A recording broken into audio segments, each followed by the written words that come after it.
টানা মৃদু শৈত্যপ্রবাহ ও ঘন কুয়াশার কারণে স্থবির হয়ে পড়েছে গোপালগঞ্জের জনজীবন।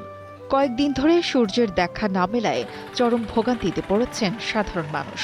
এরই মধ্যে চলতি মৌসুমে দেশের সর্বনিম্ন তাপমাত্রা রেকর্ড করা হয়েছে এই জেলায়।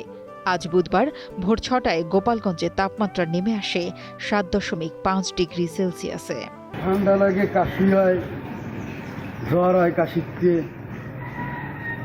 তো পেটের জ্বালাই করি, পেট তো চলে না।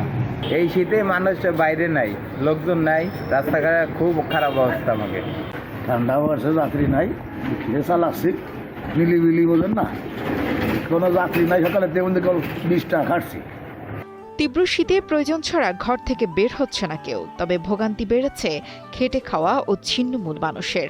এদিকে শীতের সাথে বাড়ছে ঠান্ডাজনিত রোগের প্রকোপও। আক্রান্তদের বেশিরভাগই শিশু ও বয়স্ক।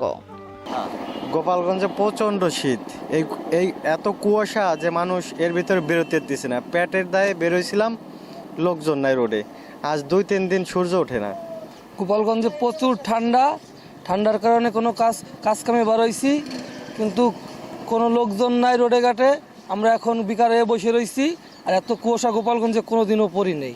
টানা তৃতীয়বার অর্জন করেছে দেশের সেরা সুপার ব্র্যান্ড স্বীকৃতি বসুন্ধরা টিস্যু। গোপালগঞ্জ আবহাওয়া অফিস জানিয়েছে, মৌসুমের সর্বনিম্ন তাপমাত্রা রেকর্ড হয়েছে গোপালগঞ্জে। সকাল ৬টায় বাতাসের আর্দ্রতা ছিল ৯৭%। এ সময় তাপমাত্রা নেমে আসে ৭.৫ ডিগ্রি সেলসিয়াসে। আজ গোপালগঞ্জের সর্বনিম্ন তাপমাত্রা রেকর্ড করা হয়েছে ৭.৫ ডিগ্রি সেলসিয়াস, যেটি এ মৌসুমের জেলার সর্বনিম্ন তাপমাত্রা এবং এটি আজকে দেশের সর্বনিম্ন তাপমাত্রা।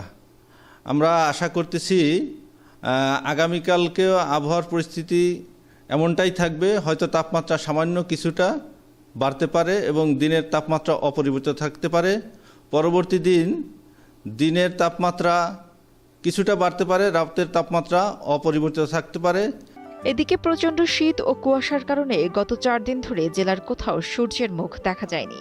জরুরি প্রয়োজন ছাড়া মানুষ ঘর থেকে বের হচ্ছে না। সবচেয়ে বেশি বিপাকে পড়েছেন দিনমজুর ও খেটে খাওয়া মানুষজন।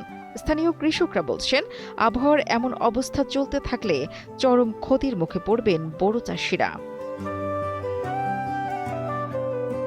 প্রসূন মণ্ডলের পাঠানো তথ্য ও ভিডিও চিত্রে ডেস্ক রিপোর্ট, কালের কণ্ঠ।